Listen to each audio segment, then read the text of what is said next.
Good afternoon. My name is Nigel Boyle. I'm director of the Institute for Global Local Action and Study, which you see up on the screen there. I'm a member of the Political Studies Field Group here, and I'm also one of the steering committee for the Mellon Latin American grant that has a special focus on Brazil. And it's the combination of these three elements, Eyeglass, the Political Studies department here, and the Mellon grant, that has brought David Goldblatt to Pitzer this semester. So it's on behalf of all three of those entities that I welcome you here today. This event is actually the sort of kickoff event, pun intended, for what's going to be a series of talks and events this semester on Brazil and World Cup themes. And so there'll be further information coming forward on these follow-up events. But we've got a great one to start you with here today. Now, David Goldblatt hates pompous academic introductions, don't you, David?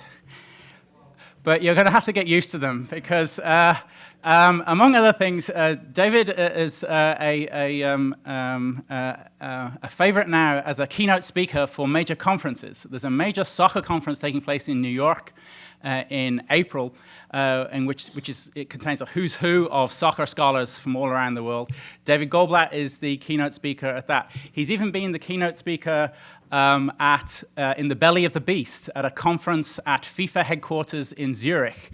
And for those of you not familiar with FIFA headquarters in Zurich, it is to 21st century globalization what the Palace of Versailles is to European absolutism. It's just grotesque power in architectural form. A very interesting place. But David Goldblatt is a scholar, a teacher, a broadcaster, and a public intellectual. Since completing his doctorate in social theory and environment at Cambridge University, he's taught at several British universities, most recently the University of Bristol. He's really well known in Britain and anywhere where the BBC World Service reaches as a broadcaster. He's broadcast on many topics, not just soccer. He's very well known in that regard. He has published 8 books, including the magisterial The Ball is Round, which is the best soccer book ever written, in my view, and just a great book on the history of globalization, apart from anything else. This April, he's going to be publishing another book, Futebol Nation, the story of Brazil through football. And I've seen a draft of this manuscript. It's terrific stuff. It's going to be a fantastic book. And the title of the book is the title of David's talk today. So to talk on Futebol Nation, the story of Brazil through football, please welcome David Goldblatt.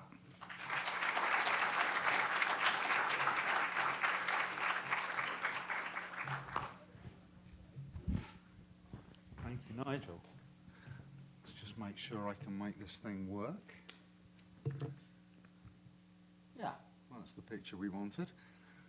Good afternoon, everyone. Thank you very much for coming. Very nice to see you. Just to apologise to put you right.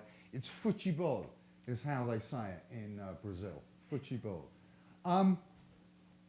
Somebody else should have written this book that I've just written, not me. Really, it should have been somebody Brazilian. That would have been good. Better would have been someone who actually had a reasonable command of the Portuguese language and some feel for its subtleties. And thirdly, really, it should have been somebody who's been studying this subject for most of their career and come to it sort of in their dotage and synthesized the great mass of material that exists. Unfortunately, I am none of these things. I'm possibly one of the least Brazilian people on the planet. Certainly I discovered in Brazil that the basic common sense of all social encounters is that the direct route is not necessarily the most sensible, and I am a man of the direct route and discovered how very un-Brazilian that makes you. I certainly don't have Portuguese, but I am very good on Google Translate. And though I've learnt a lot about Brazilian football, I don't really still consider myself a real proper expert on the subject. So it is an act of great presumptuousness to go and write somebody else's history, and I recognise that. And it is an even greater act of presumptuousness to do it without really having a full lifelong command of the culture and the language and a feel for the place. And yet the one thing that I learnt from studying Brazilian football is that its history needs to be written, because its social and political significance within Brazil is so great. And yet, unfortunately, no one has written that book. In English, we have a couple of books on Brazilian football, something like Alex Belos's Futebol, The Brazilian Way of Life, which is a fantastic and amusing journalistic account, but ultimately politically and historically rather slight. In Portuguese and in Brazilian Portuguese, we have the great works of the 1940s and 1950s, which were the first early histories of Brazil by Mario Fio and Thomas Mazzone. But these are now, rather than kind of reputable academic histories, these are the myths out of which Brazilian football's history has subsequently been conjured. And though in the last 15 years, Brazilian scholars for the first time have been producing and writing that history, no one has yet even begun to try and synthesize it. And so for my sins, I thought I would have a go. Let's just get my notes here. Yeah. It might be presumed a bit of an Orientalist take to look outside of Brazil and to see it as a sort of exotic tropical nation, which unusually bases its national identity and its sense of self around football. But I want to argue that it's not an external perspective. Indeed, Brazilian intellectuals, Brazilian musicians, Brazilian artists, Brazilian writers and historians have been thinking through the meaning of what is Brazil for perhaps 80 years now through the medium of football. Carlos Drummond de Andrade, who is the kind of poet laureate of mid-century Brazil, kind of, I suppose Robert Frost is the best reference I can come up with that might make sense in America, wrote these words in the mid-1930s. And he was not alone in his despair of asking, what is modern Brazil? What is it to be a modern Brazilian? Because up until the 1930s, the only options being generated by the intellectual elite of Brazil is that Brazil meant Europe. It was going to be a white European society, and these intellectuals imbibed the racist eugenics and genetic theories that were coming out of Europe in the early 19th and late 19th and early 20th centuries, and attempted to start applying these things to Brazil. Now, that might have worked for a very small circle of intellectuals in Rio, but for a country that is approximately 50% descended from African stock and underwent a gigantic array of migration in the late 19th and early 20th century from Europe and elsewhere, including 1 million Japanese to Sao Paulo, the idea that Brazil was going to be a white European nation really wasn't cutting any ice. So where else does one go? Well, about 35 years later, Milton Nascimento, a popular Brazilian musician who wrote the song "This is the Country of Football," gave the answer. Where are the Brazilians? They're at the match. And what is it that makes Brazil Brazil? And what is the medium within which the Brazilian nation can be collectively imagined? It became football. The period in which this happens is roughly the 1920s to the 1960s.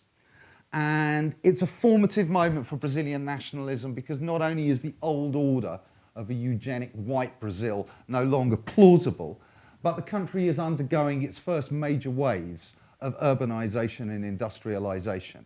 And there is emerging a large multi-ethnic middle and working class in the cities who, again, this model is not making any sense, white European. Often in these situations, countries have generated a sense of national identity out of their military adventures by opposing themselves to others. Stories of victory in war and conquest and so on have provided some of the basic elements of national identity in many countries.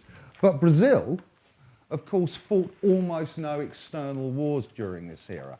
Of course, there's the war, the Paraguayan War, but this is the 1870s. And really, it's not until 1943 when one brigade from the Brazilian army fights in Italy alongside the Americans when they join the Allies towards the end of the war. Other than that, the only kind of military escapades out of which a notion of national identity could be forged were basically repression of ex-slave communities in the northeast of Brazil. And while that generates a sense of kind of hyper-nationalism amongst elements of the military, it's not one that's going to really do for the rest of the country.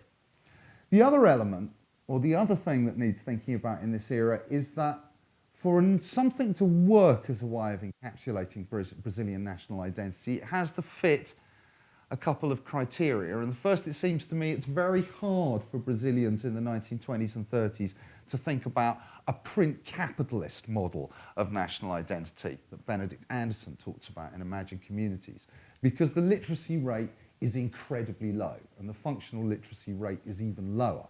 So it's hard to imagine how, through a kind of public sphere of printed discourse, the way you have in certain European states, is going to work. Secondly, you need something that's modern. You know, you need, what is it that's going to capture? Brazil has got a sense of itself as changing, as emerging into the modern world by the 20s and 30s. So what is going to capture that? Thirdly, what are the cultural forms or notions of national identity that can in some way incorporate its ethnic diversity? Above all, its African population, its Afro-Brazilian population, and acknowledge and incorporate elements of that culture, which of course most white intellectuals in Brazil really hadn't taken a lot of notice of hitherto. But of course there are rich cultures of music, of dance, of magic, of religion, etc. So all of these things, those things are out there. And football ends up fitting the bill, because in the end football is a non-literate practice. Yeah? It's potentially universal, and the story of it within Brazil is that it becomes eventually open to all. In the way Brazilians come to think about the way in which they play football, they incorporate many of these elements of the Afro-Brazilian sort of cultural heritage and come to think of Brazilian football as well as a sport to be a musical experience or a terpsichorean experience, one that is akin to dance, one that has elements of religion, ritual and magic in it. And above all, they're really good at it. Because one thing that you need to build a national identity or that sense of self, as well as your own self-understanding, is external validation. And it is my reading of Brazilian history that external validation of these things has been extremely important, certainly in elite circles. And Brazil, as you will all know, have come to be seen as, and rightly so, the most successful national team in the last 110 years of footballing history, and the place where football is played at its very highest level. And so that, if you put all of those things together in the 1930s and 1940s and 1950s, that is the basis out of which Brazil's adoption of football as a marker of national identity really emerges. Both in the external world and in Brazil, as I was saying, football is described in poetic terms, in musical terms, in dance terms. It's an essentially very positive rendering and reading of both Brazilian football and what Brazil is. And while I acknowledge all of those things, one of the things I have to say that motivated me to write this book is that there is also some very, very, very harsh sociological realities with which Brazilian society and Brazilian football have had to reckon over the last 60 or 70 years, and which consistently, in the popular understanding of Brazilian football, get written out of the story. What are those harsh sociological realities? Number one, Brazil remains, for all its development, a semi-peripheral economy dependent for the most part on the sale of unprocessed commodities to advanced economies, your standard underdevelopment theory. And this remains the case even during the Lula boom, where the vast majority of economic growth has come from the commodity sector, particularly soybeans, oil, and other agricultural products. And that, you see that in Brazil's football. It's now currently locked into an export model where the raw material of playing talent is endlessly generated, but then constantly sold overseas. So Brazil never actually reaps the full financial benefits of that, and at the same time undermines its own domestic football culture. In politics, Brazil, you know, as with many places, has been unstable, moved between periods of democracy and authoritarianism over the 20th century. What it seems to me, above all, Brazil has failed to do is to live up to the democratic promise of its constitutions. And I would say that there are within its political culture strong heritages of authoritarianism, practices of corruption, forms of clientelism, non-transparency, which are not unique to Brazil by any stretch of the imagination, but they nonetheless make for a very ugly polity. And all of these things are reflected in the way in which its football is run. Indeed, I think I can probably say, of the major footballing nations in the world, Brazil's football politics, if not chaotic, are certainly the most pernicious, regularly illegal, and deeply, deeply authoritarian and unfair. Thirdly, Brazil is a phenomenally unequal society. Its inequality stretches across all the different social differentiations. Its basic Gini coefficient, for those of you who do a bit of political economy, the statistical measure that shows how unequal income distribution is simply off the scale in Brazil. Only South Africa and the United States, if it keeps going the same way, are really going to match up to Brazil. And, of course, at the bottom end, we don't just mean poor, we mean very, very poor. The same is true of its racial inequalities, despite the myth that's often promoted of it being a kind of racial democracy. Brazil is a phenomenally ethnically unequal and racist society, and its gender differences are equally sharp on occasion. All of these things are reflected in the way football is played and organised, from racism towards black coaches in the league to the exclusion of women. And in fact, playing football for women is illegal until 1979. It's actually illegal between 1941 and 1979. And then the fourth feature, it seems to me, the fourth sociological reality of Brazil is that it is a very violent society in all sorts of ways. And that seems to me comes with is the flip side of the intense warmth, cordiality and generosity that characterise day-to-day social interactions in Brazil. I mean, it pains me to say this because I was treated with such extraordinary warmth and openness by my hosts, and I am returning a rather poisoned pill of an analysis of the country to them. But nonetheless, Brazil is a violent society, and Brazilian football since 1988, at least 240 people have died in incidents relating to Brazilian football. So not injured, not hurt, dead. Dead. And we're not talking, this is not just from one or two very large crushes or stadium disasters of the likes of Hillsborough. We are talking week in, week out, shootings, stabbings, fighting of one kind or another. 250 people. That's a lot of dead people. And violence in Brazilian football goes beyond merely fans hitting each other, as we will discover later. Referees hit players, players hit journalists, journalists attack referees. There's a kind of whole complex cycle of violence going on.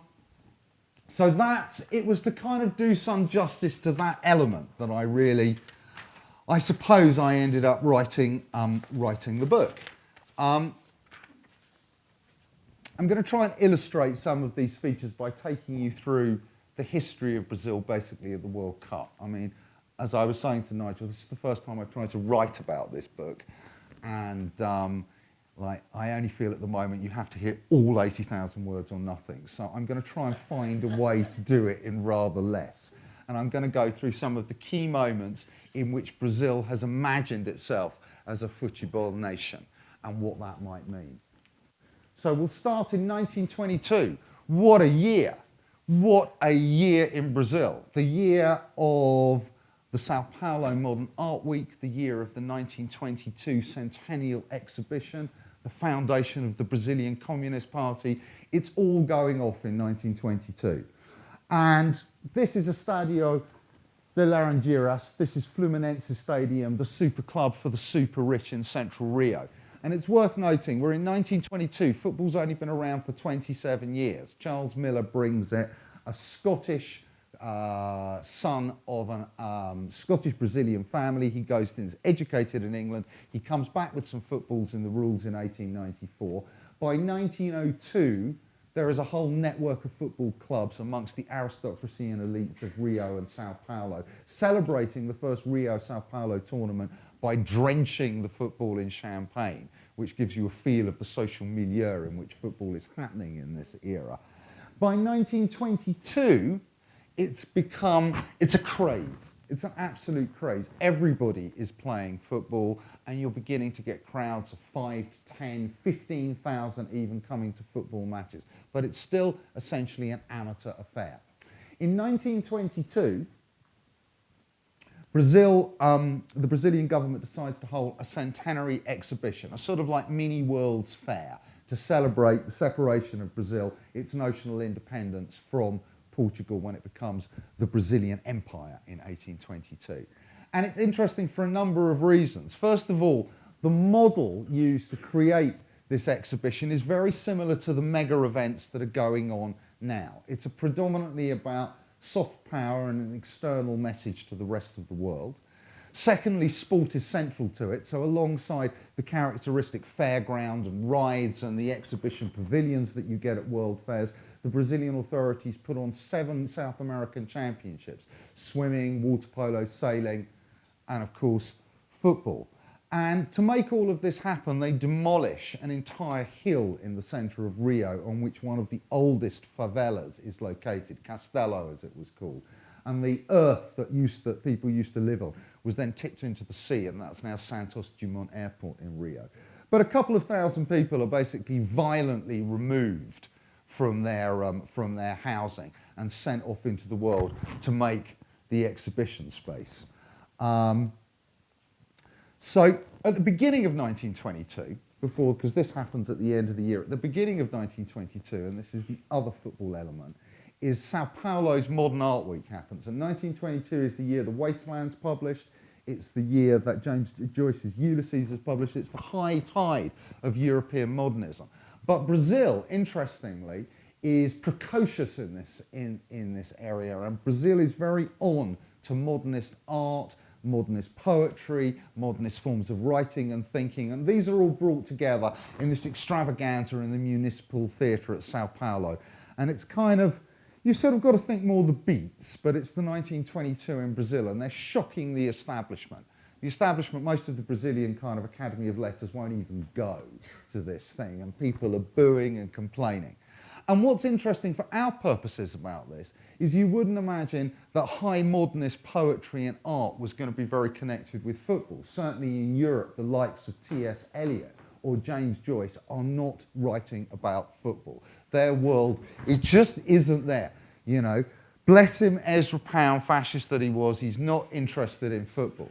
And yet you find amongst many of the key members of Modern Art Week that football appears very much in their work. So Mario de Andrade, one of the key poets of the era, the sort of Alan Lomax of Brazilian indigenous music eventually, writes these sort of fragmented poems of modern urban life. And what do you know? Football appears in them. Am I going to the game? Do you like that guy who plays for Palestra Italia, fragmented through it, as if it were a completely normal part of the urban fabric? Whereas the elites of many other countries where football is played never deign, when describing the world, to include it. Brazil's poets are absolutely on it from 1922. Osvaldo de Andrade is similar. A guy called Antonio Machado writes the first kind of modernist match report in this era of a game between Palestra Italia and Corinthians. And Menotti del Picia, who is a poet of the era, ends up at the end of the decade going from modernist poetry to writing the script for the first popular sort of slushy football romance movie that's made in Brazil in 1931. So this just gives you a sense of how normal it would be for Brazilian intellectuals to be thinking about football. Okay, back to Estadio de Laranjeiras. So the most important part of that exhibition turns out to be, for the Rio public, is the football. And it's a 7-game tournament, all teams from South America Laranjeiras takes 25,000. By the time of the final, it's 35,000 people. And you can see here in the foreground, these are people just on the hill watching because they can't afford to get in. And all round the hill at the bottom, again, you would have found people there. You have microphones and loudspeakers in all the major squares in Rio. It's actually declared by the president to be an official holiday. Work stops. This has never happened in Brazil before. And Brazil go out and they beat the Uruguayans after 4 periods of extra time. So you can't say you didn't get your money's worth if you got a ticket. And they beat them 1-0. And it is declared to be, by the president himself at the time, by the press, by all and sundry, you know, it is the Brazilian nation is there in the stadium.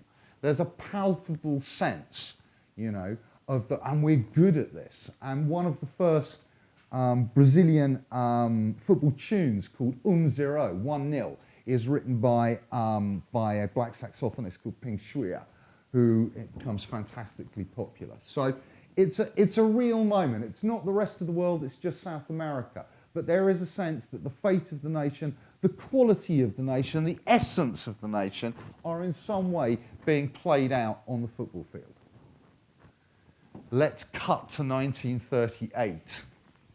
In 1938, Brazil go to the World Cup. It's the 3rd World Cup. It's happening in France. Brazil are the only South Americans who go. And it is covered religiously, live on radio. Again, all over the country, not just in Rio. We've got loudspeakers all over the country. People taking the day off to listen to Brazil on the radio. And they go, and in the first game, they beat Poland 6-5. 4-4 at full time, goes to 6-5 in extra time, because that's the way the World Cup worked in these days. And they're clearly fabulous. They're clearly fabulous. And, most importantly, the 2 best players are black. If you look at the team in 1922, all but Arthur Friedenreich would have been white. And indeed, many clubs, particularly elite clubs, still operated a colour bar. But interestingly, 1922 was also the last year in which anyone won the Rio Championships, which was the biggest football tournament, with an all-white team. And through the 1920s and early 1930s, a process of professionalisation occurs, and working class and black players are knocking on the door. And that, of course, is who everybody wants to see, because these guys are the best. And Vasco, who win the 23 Rio tournament with 4 black players, initially the elite try and push them out. And then nobody wants to come and see the elite anymore. So they've got to ask Vasco back. And that's the way they get integrated. And that process is completed in the early 1930s. So this is the team on its coming back to Rio after the tournament. So they beat the Poles. I can't remember who they beat next, but they end up coming 3rd. And they almost beat Italy, who are clearly the world champions, and go on to win the final. And this is, you know, they're flying the film back from France, and then people are queuing at the cinema to watch it. And this moment is captured by Gilberto Frei, who is the leading sociologist of the era, who makes his name with a trio of novels, there's an interesting slip, a trio of books which describe in great detail the social history and life of slaves and masters on the great sugar plantations of the Northeast. And he makes an argument that slavery and relationships between blacks and whites in Brazil, by comparison to the United States, is less brutal, less harsh, less divided. The demographic minority that are the white Portuguese mean that ethnic mixing and intermarriage and so on becomes a necessity. And it's all, you haven't got the kind of Protestant guilt that the United States carries around with it over this. So that's roughly the argument. It's hugely influential. How much we really believe it, how accurate it is another matter. But Brazilians believe it. And Gilberto Frei describes the victory of Brazil in 1938 like this. And this is like, this is the sort of founding document of Brazil's conception of its own football. And he says, our style of football seems to contrast to the European style because of a set of characteristics such as surprise, craftiness, shrewdness, readiness, and I shall say individual brilliance and spontaneity, all of which expresses our mulattoism, our passes, our tricks, That's something which is related to dance, to capoeira. Mark the Brazilian style of football, which rounds and sweetens the game the British invented, the game which they and the other Europeans play in such an acute and angular way. All this seems to express the flamboyant and at the same time shrewd mulattoism which today can be detected in every true affirmation of Brazil. So there it is. Football is unquestionably modern. All right? It's the game of the modern world, and yet it allows Brazil to absorb and show to the best all of its African dimensions and these Afro-Brazilian cultural forms, to distinguish it from the Europeans, and let's face it, play something, to make the case for playing something much more interesting and much more pleasing to watch. And that document, that argument that Frei made in 1938 is the received common sense now. What was actually just quite a speculative argument in 1938 becomes absolutely the common sense of the era. And it's made more so because Brazil is run by Vargas's Estado Novo at this period, a short-lived kind of Brazilian semi-fascism. I'm not really sure we can quite, certainly authoritarian, certainly supranationalist. And one of the key features of Vargas's rule is this search for Brasilidade. What is it? They've made a break from the past institutionally. Vargas spends a lot of time creating the Brazilian nation state itself, the actual institutions of it. But what to fill it with, what to animate it with. And football, as you can see, fits the bill. And indeed, the Vargas regime uses football in all sorts of ways between the early 1930s and the mid-1940s, from holding Labor Day rallies in the San Juan Ario Stadium, which is Vasco's stadium in Rio, to specially building and supporting the Paissandu in Sao Paulo, where again, great kind of nationalist rallies are being held.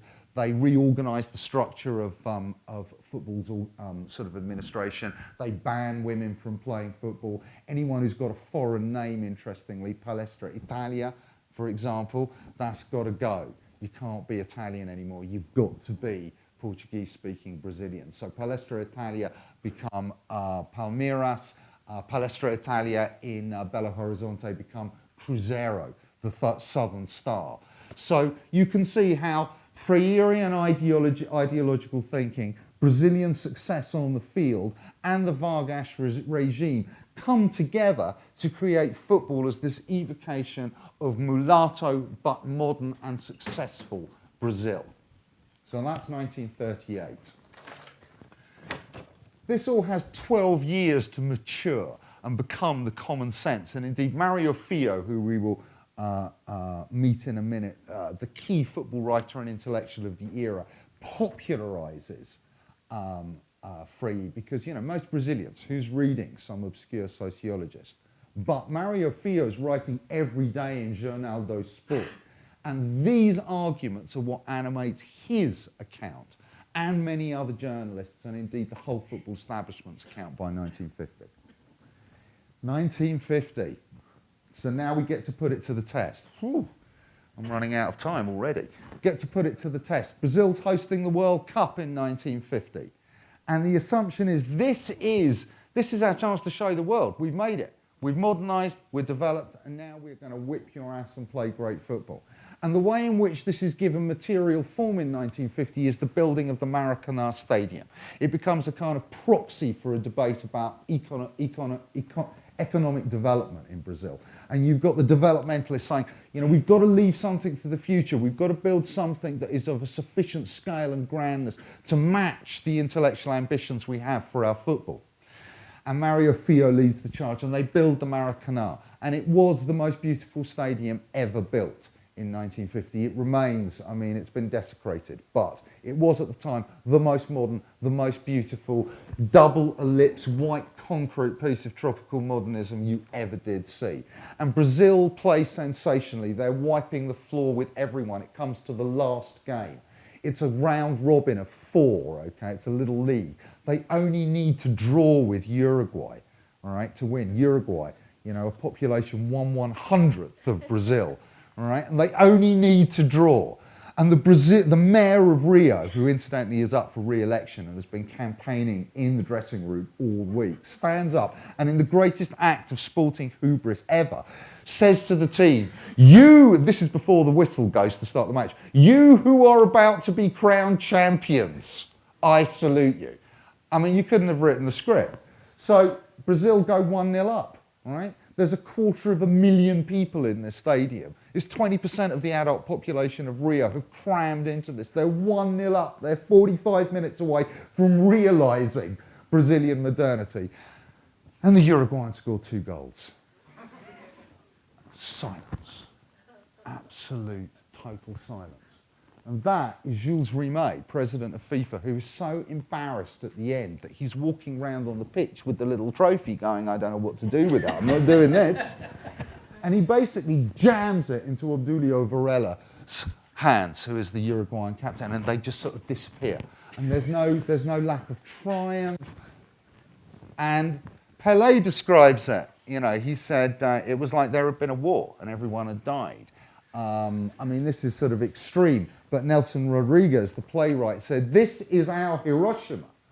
And although, of course, you know, it's sort of a melodramatic over-egging of it, but this is how it's being interpreted at the time. And in particular, what's really interesting is the backlash afterwards. Who gets blamed? Who gets blamed are the 3 black players in the team. All right? In particular, the goalkeeper, Barbosa, who is made, he's persona non grata for the rest of his life. He tells a story, he walks into a bar, and a woman sort of like pulls her son closer to her and says, this is the man who made all Brazil cry. All right? He tried to go and see the national team in 1994 in their training camp. They wouldn't let him in the training camp and wouldn't let him through the door. But, I mean, and it's a personal tragedy, but the real tragedy is the kind of racist implications of this and the way in which black players were again typecast as, you know, unreliable, unemotive, liable to choke, blah, blah, blah, blah, blah, blah. You know the script. 1958. Finally, and this, you see, this is the curse, because this is when it really seals the deal that Brazil is the football nation, is they go to Sweden and they win the 1958 World Cup. Then they go to the Chilean World Cup in 1962 and they win. In 1966, Pelé gets the shit kicked out of him and injured, and they don't win. And in 1970, they go to Mexico and they win the World Cup. So 3 out of 4. And not only do they win it in a style that no one's seen before. All right? I mean, the words that have been spilt on trying to describe how magnificent they were on all of these occasions, you know, it could fill a book in itself. And this is the Brazilian team celebrating in a sort of superb moment, I think, of cosmopolitanism as they run round the Stock Stadium in Stockholm, having beat the Swedes 5-2, and they've got a Swedish flag. I just thought that was such a cool thing. And apparently the Swedish king, who was a very, very straight man and not given to displays of emotion, came down to the pitch and wept with the Brazilian players. So if you can make the Swedish king weep, you're really onto something. So this is the moment, and you know, they're back in Brazil, it's on the fire engine, you know, 1 million people on Avenida Brasil, they go to the kind of Palace of the Republic, they're celebrated, it's the same again in 62, and the discourse this time is we can kick that stray Mongol complex. That's how Nelson Rodriguez writes about it. He says, you know, no problem being Brazil, nothing, you know, we have only shit to be proud of now, is the feeling. We've kicked that one out. So 58, 62 and 70, and that's when the sort of most modern conceptions, most probably your conceptions of Brazilian football are forged. And above all, the 1950-70 final in Brazil, the first time in colour for many people. Shimmering blue and yellow shirts, the green of Mexico City at high noon, amazing play. That's what people remember.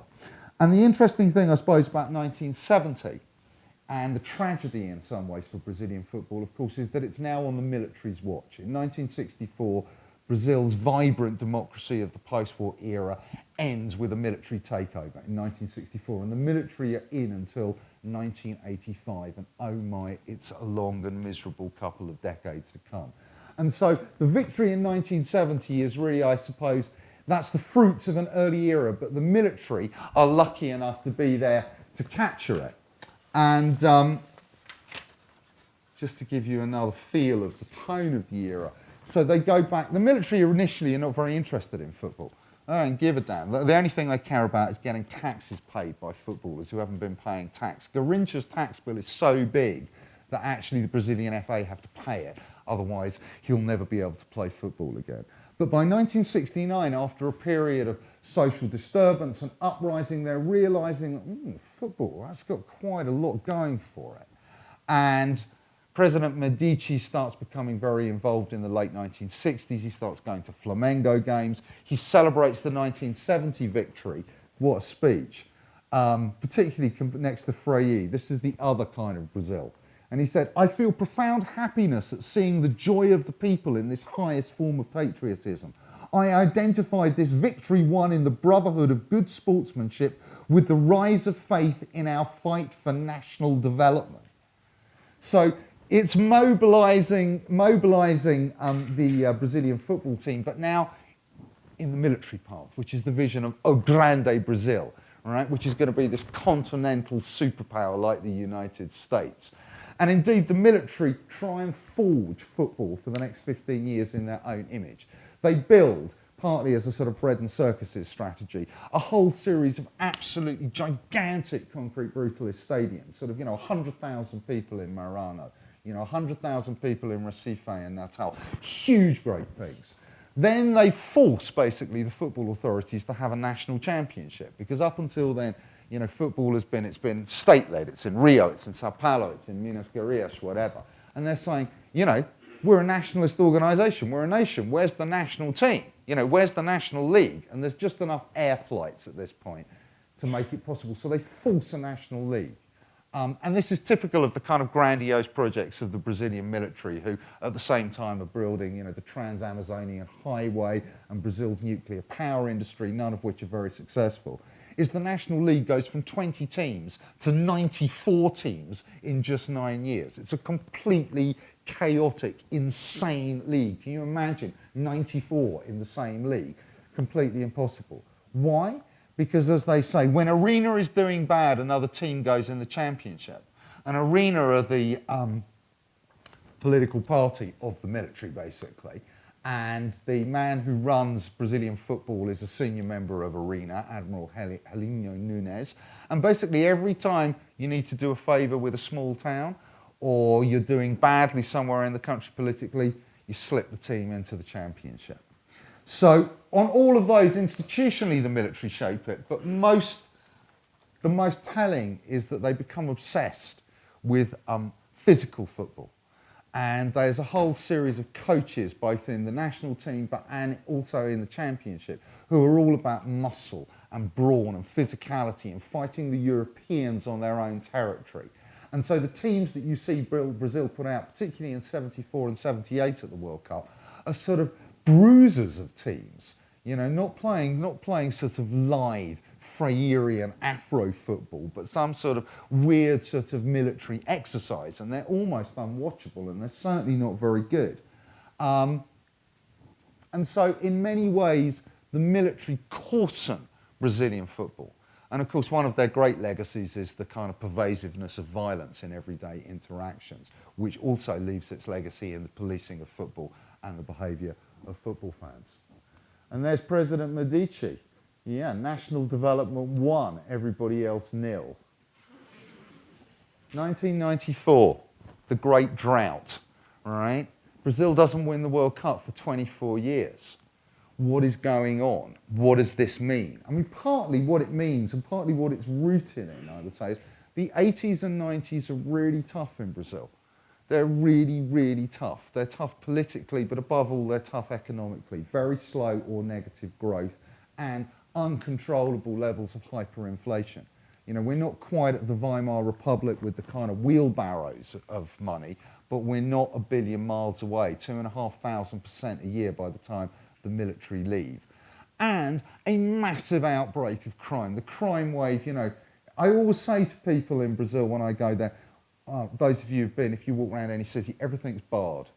Everything is barred. I mean, everything in LA is pretty kind of defensive architecture, but in Brazil it's very, very in your face. And I say, a lot of it's retrofitted. And I say, when did the bars go up, guys? And they went up in the 1980s for the most part. So Brazil has been a pretty brutalised place, and its football has been in the most terrible state. Totally impoverished, very disorganised, increasingly prone to violence. And they go to the Cup in 1994, and Carlos Alberto Pereira, the coach, says, and this is the changing nature of the football nation, he says, magic and dreams are dead in football. So contrary to that Freirian model of beautiful, tropical, Afro-Brazilian football, artistry, dancing, he's saying, now we're about winning, actually. We're just about practical winning, and everything else can go and park itself. And a lot of people in Brazil completely freak out about this. You know, this is so un-Brazilian, it's not the right way to win. And actually some of the criticism was unfair. And they go, and they're not great, but they're just good enough to get to the final, you know. And then they get to the final, and it's 0-0 for 120 minutes. It is, by a long way, the most boring World Cup final ever played. And then how do they win it? Poor old Baggio sticks a penalty over the bar. And that is not something out of which a renewed national myth is going to be created.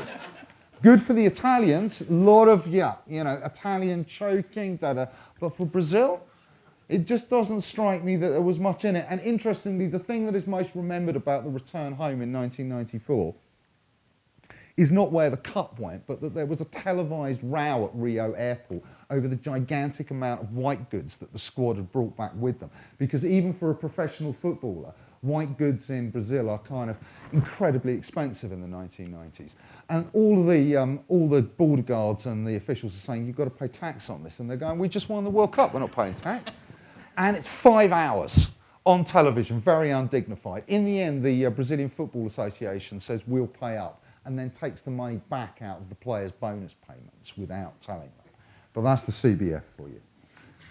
1998, I'm going to go quickly now because we're running out of time. The point with 98 is they should have won, and then he's in a very funny state in the game, as those of you who watched it remember. Ronaldo is just like, he's clearly not well, but he plays. And Brazil lose 3-0. And they're a much better team than the 94 team.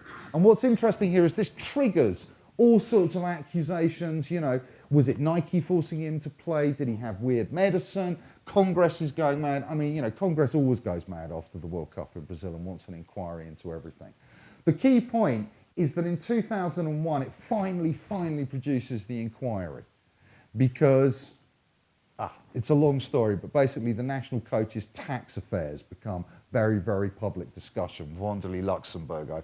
And this produces enough flack for Congress to have basically an investigation into the way in which Brazilian football is being run. And so Brazil goes to the World Cup in 2002 on the back of these two reports, which are absolutely unequivocal. All right? I mean, I haven't read all 1,600 pages in Portuguese, so forgive me, but the little bits I have are unequivocal. It describes, this says the Brazilian Football Association, the CBF, is the most corrupt institution in the country.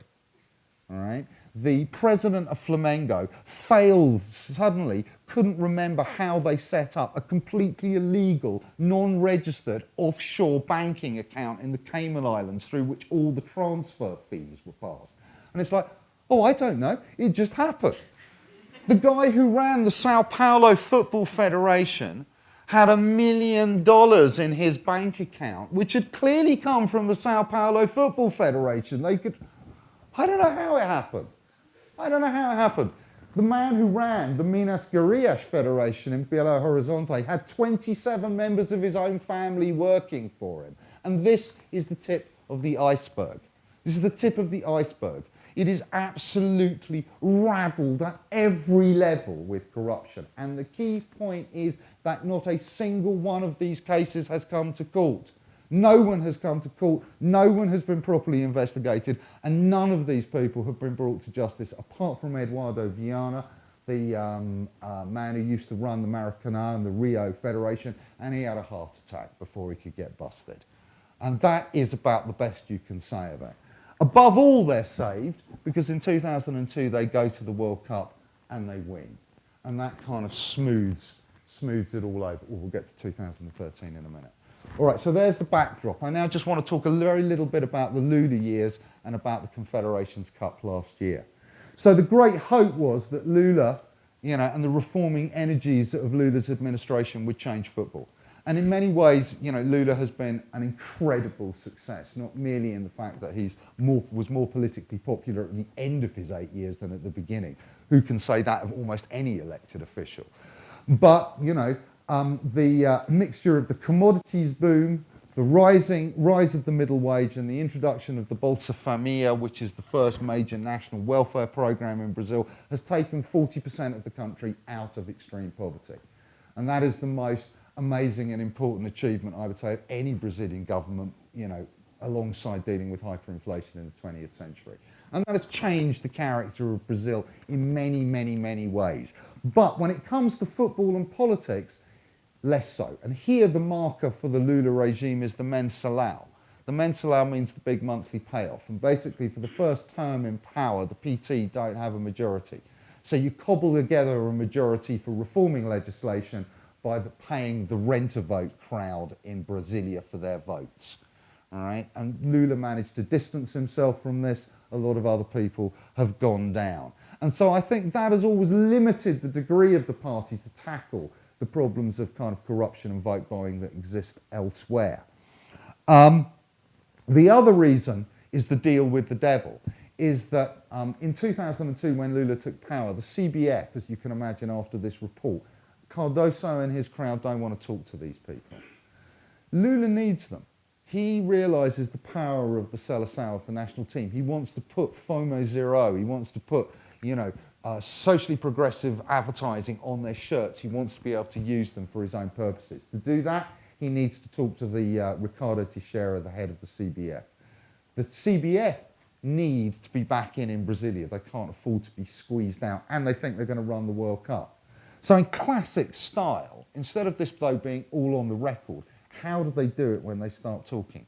It's all done over whiskey on a Friday afternoon in Brasilia.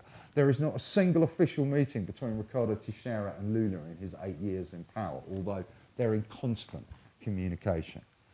So these guys come to an accommodation, and I haven't really got time. I've got about 5 minutes, right? So I haven't really got time. The Lula years have not been good. The Lula years have not been good in terms of football, in terms of match fixing, cheating, behaviour of player, behaviour of crowd. I mean, just to take out one example of one weekend in Brazilian football. Botafogo fans invade the pitch and fight a pitch battle with sticks with the police.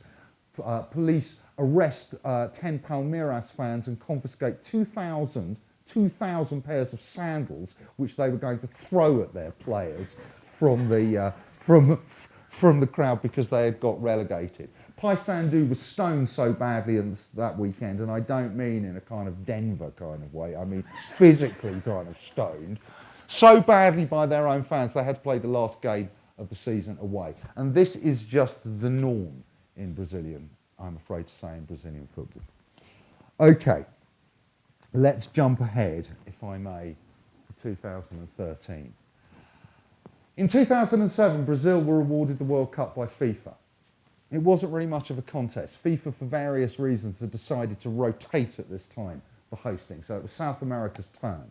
And in a classic backstairs stitch-up, everybody agrees that Brazil can have it except the Colombians, who are not in on the conversation.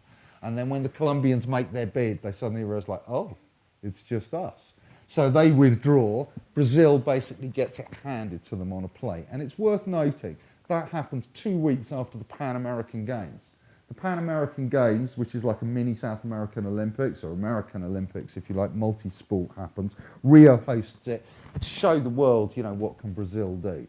Aside from being 6 times over budget and one of the worst and most appalling sets of useless legacies ever built for a sporting event, the entire tournament was accompanied by a pitched military battle going on in the complex de Alameo, which is just north of the centre of Rio. So I just want you to clock that. None of us clocked it at the time, but just think about the World Cup's going on, and about 3 miles away, there is a 24-hour day military lockdown in an area that about 150,000 people live in. 44 people died, some from stray bullets. We know, according to the federal government, executions are going on. And the Olympics and the World Cup, it's just like, yeah, no problem. Just have it. Just take it. You do it. You want to do the Complexo de Alameo again? Fine. So Brazil get the World Cup in 2007. For 2 years, they do nothing.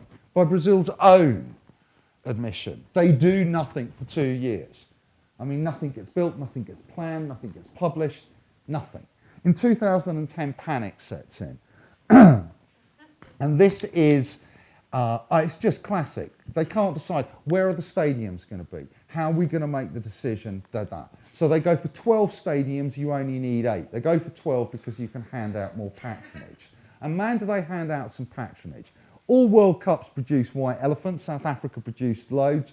Brazil is right there. So just to give one example, Cuiabá, capital of Mato Grosso. On the one hand, you might think, good, give Mato Grosso a shot. It doesn't get a look in Brazil most of the time. It's getting a 50,000-seat stadium, $250 million.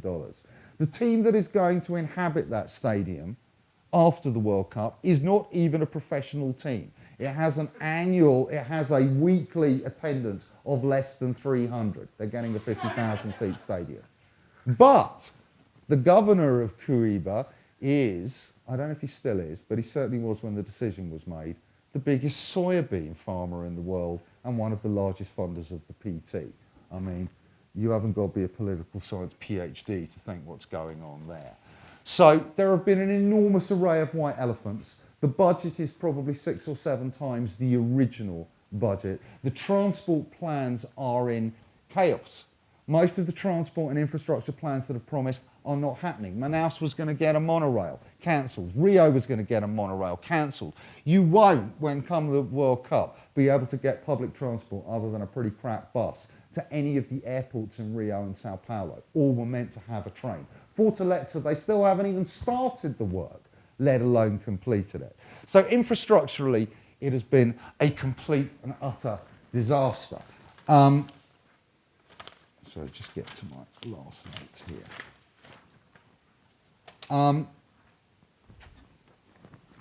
The Maracanã, though, if you'll excuse me, I'm just going to take 2 minutes to talk about that, which is the site of memory of all of these, like, that holds the memory of Brazilian football. And I think, you know, UNESCO probably should have made it a site of kind of world heritage interest, not only for its superlative architecture, but for its social meaning and significance. And what has been done to the Maracanã, it's had 3 renovations, it's cost $1 billion to do it, is it's not quite the Taliban blowing up the Buddhist figures, but it's not a million miles away. Never have I seen such a terrible piece of renovation in my life. So let's just start with the roof, which was the crowning glory. Flat, simple, lines of symmetry from the stadium, the 2 levels, down to the pitch. Beautiful, uncluttered. So the roof itself, it is illegal to tamper with the roof under Brazilian architectural and planning law. So what do? Rip the roof out with no permission, totally illegally, nobody stops them, and then they replace it with this pathetic concoction of canopies and 4 gigantic television screens which obliterate all of the meaningful views within the stadium, but do give you the illusion, carefully edited, that the stadium is full, which of course it never is, because tickets are up to 20 times more expensive than they were before they rebuilt it with $1 billion worth of public money. The stadium itself, as I said, inside used to have 2 levels and these sort of beautiful symmetries. So they ripped all of that out and they took an identikit bucket seat stadium that frankly you could have found anywhere in Europe and jammed it inside like this. One of the consequences of that is that around the top of the Maracanã you used to have these beautiful framed pictures of the cityscape.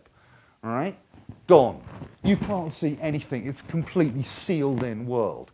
But let me tell you, it gets worse, because the Maracanã was always more than just the Maracanã. It was a democratic public space. It was more than a football stadium. It was a public swimming complex. It was an athletics complex. It was a mini stadium, the Maracasino, very beautiful. It was the 4th best school, public school, in all of Rio.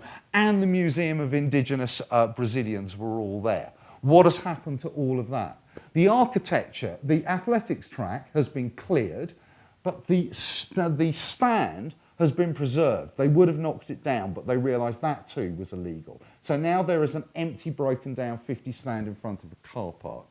The the Indian Museum, which until 1978 was an Indian museum, then it moved to Botafogo. It's a 19th century listed building, colonial mansion, squatted by indigenous Brazilians from 2006 who built their own community in it. And then the police have removed them twice now with tear gas, pepper spray and rubber bullets on the grounds, first of all, that FIFA needed the space, which was a complete lie, and then that they needed the space for the Maracanã's car park, a complete lie. This is about ethnic and social cleansing of the area. And that's what you see. It's very shocking now when you actually go to the Maracanã and you have this thing next to it. I could go on. The Maracanã, it's not been a successful piece of architectural renovation. So this all brings us to 2013.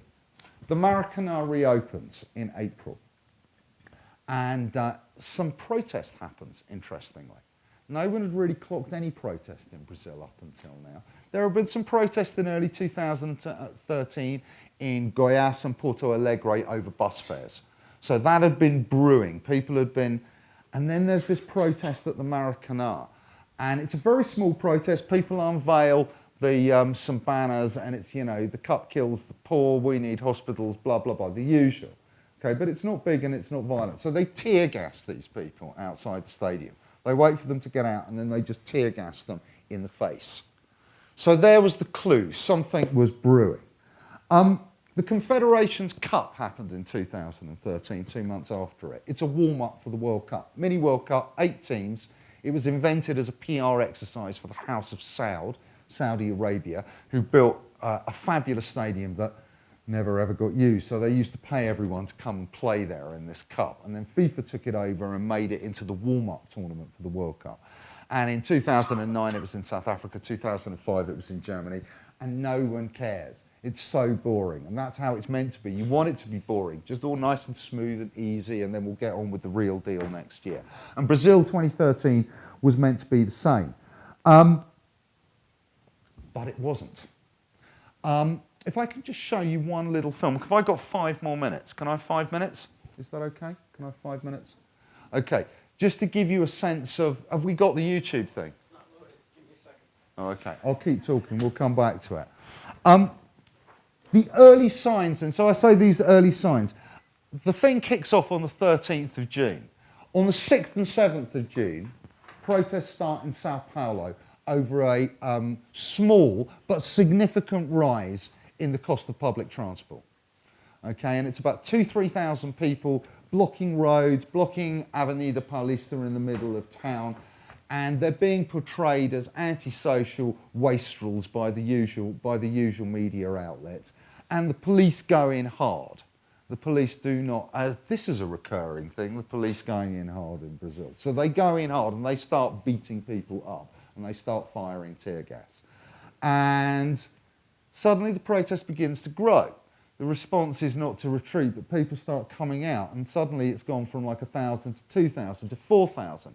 And now there's one in Rio, and now there's one in Porto Alegre. So it's just stuff just seems to be beginning to brew. And the football's coming up, and that is when it kind of reaches, you know, it sort of both catalyses it and gives these protests form. And on the 15th in Brasilia, the opening game, Sepp Blatter gets up and starts giving his usual bullshit spiel, and they just start booing. And they're booing, and they're booing, and they're booing. Banners and protests are opening, and people have started coming to the stadium. So there's 2,000 people outside being tear gassed while this is going on. And then Gilmer gets up, all right? And they're like, you know, Blatter's tried to kind of do his thing. And it's worth seeing Gilmer's face, actually. Man, I've never seen such thunder on anybody's face. And she gets booed. And it's like, this is Brazil. This is Brazil playing at home in an international tournament on live television. And they're booing. This is civil war in the football nation, is what I'm feeling as I watch it. And so it proves to be over the next week. The protests then get huge. They're now 10,000, 20,000, 30,000. And they peak about 10 days later in Rio, where somewhere between 300,000 and 500,000 people march through the city, 200,000 in Sao Paulo, but importantly, right across the country. We're talking 120 cities on the 9th of the 19th of June. 120 cities are in uproar. And what are they protesting about?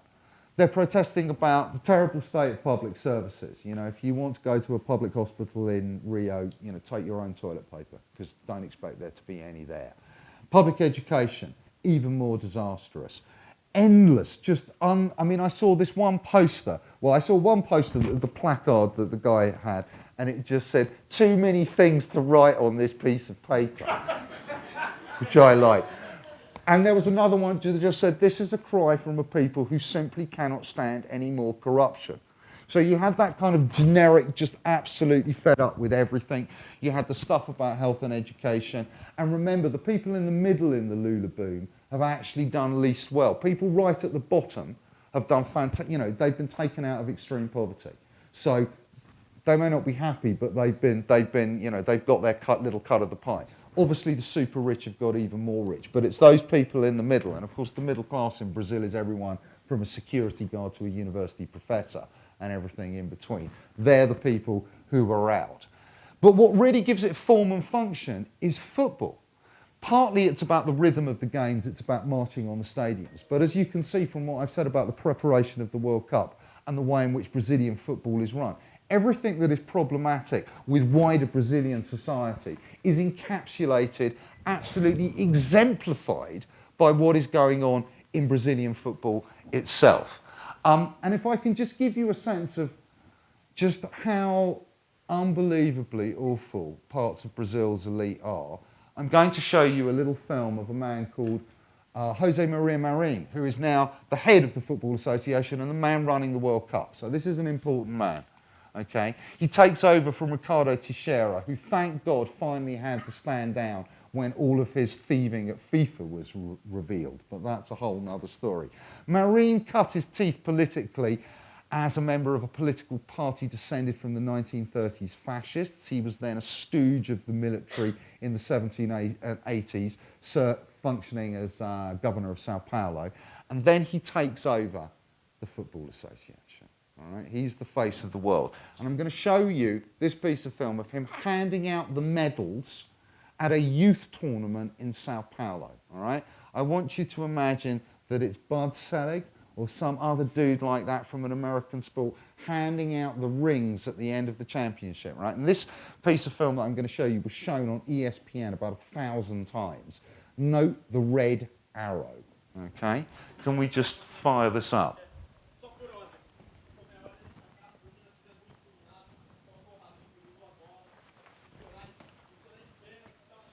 Watch, medal, ribbon, pocket.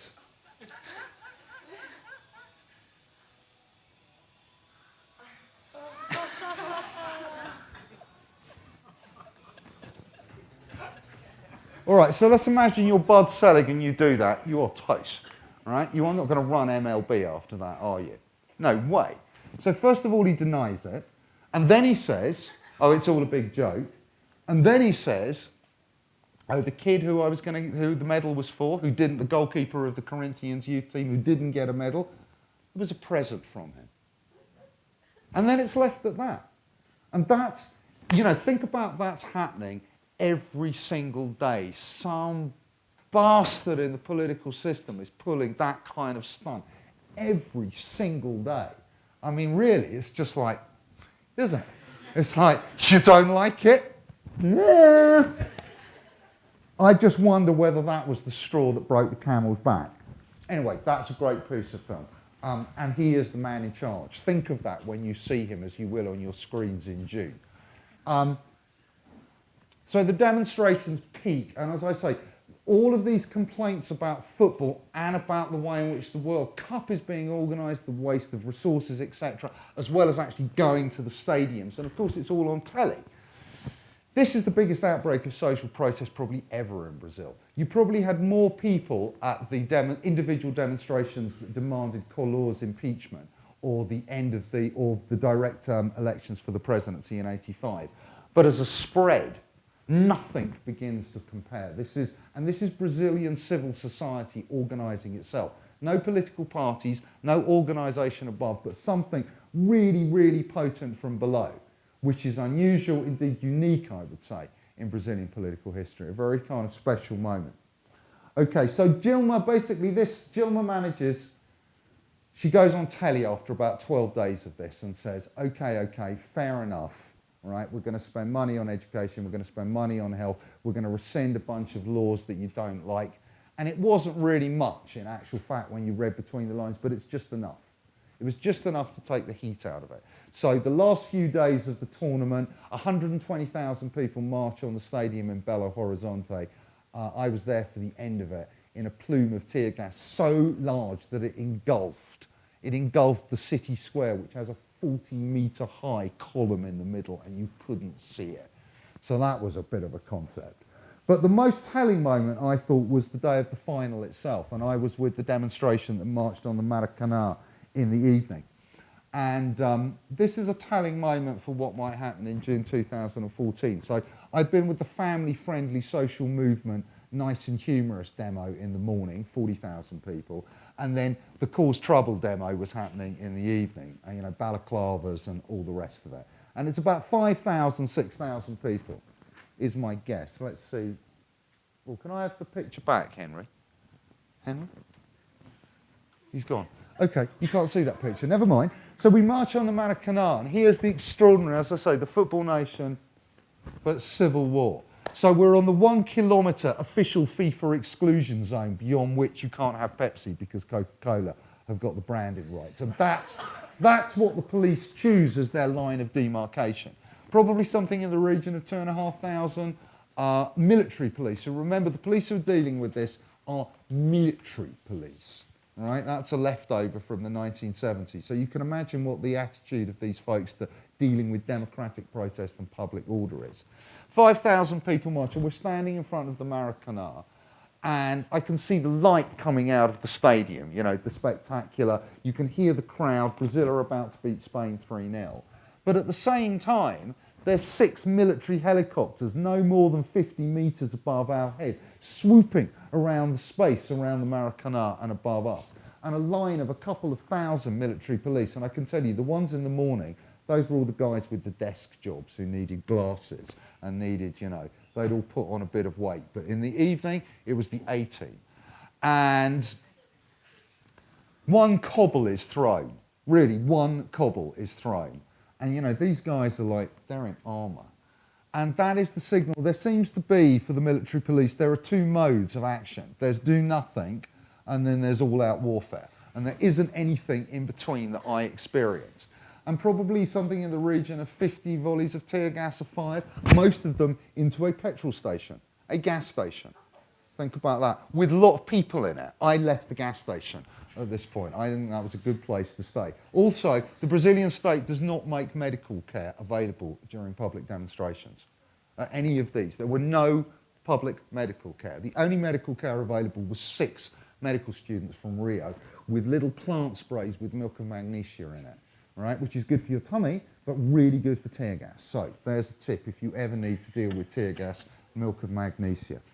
And there it is, the spectacular and the counter-spectacular is sort of how I felt about it. That's sort of what it's come to in Brazil. And as we look towards 2014 and the World Cup, well, this weekend I noted I've had to change what I was going to say because this weekend there were 30 demonstrations against the World Cup, the first coordinated demonstration since the protests. 2,500 people in Sao Paulo, and interestingly, the conservative newspaper saying that the majority of people support them. 1 person shot dead.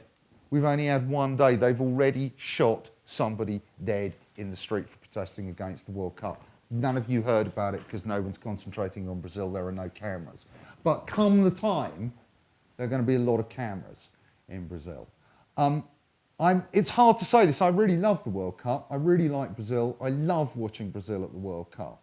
But I'm not feeling good about 2014. I'm finding it hard. And I suppose just to sort of sum up and say, the spirit in which I wrote this book is, you know, is sort of hopeful for the sort of rising civil society in Brazil and the hope that that part of the football nation may come to triumph. But if I wanted to kind of wrap up how I'm feeling about it now, I suppose, would apply my favourite banner or little handmade placard from the Confederations Cup. And it was a response to Pelé. And Pelé, bless him, he was a great footballer, but he's a very conservative dude these days. And that's giving him the best of it. And he went on television at... It's all right. He went on... He went on television at the beginning of the demonstrations and said, "What is all of this? Everybody calm down. Get behind the team. They're the heart of the nation." And I saw this man with a placard, and Pele's nickname is Ore, you know, Pele the king. And it said, translated, it said, "If Pele is the king, then I'm a Jacobin." And I am a Jacobin for the 2014 World Cup. I would encourage you to be too. Thank you.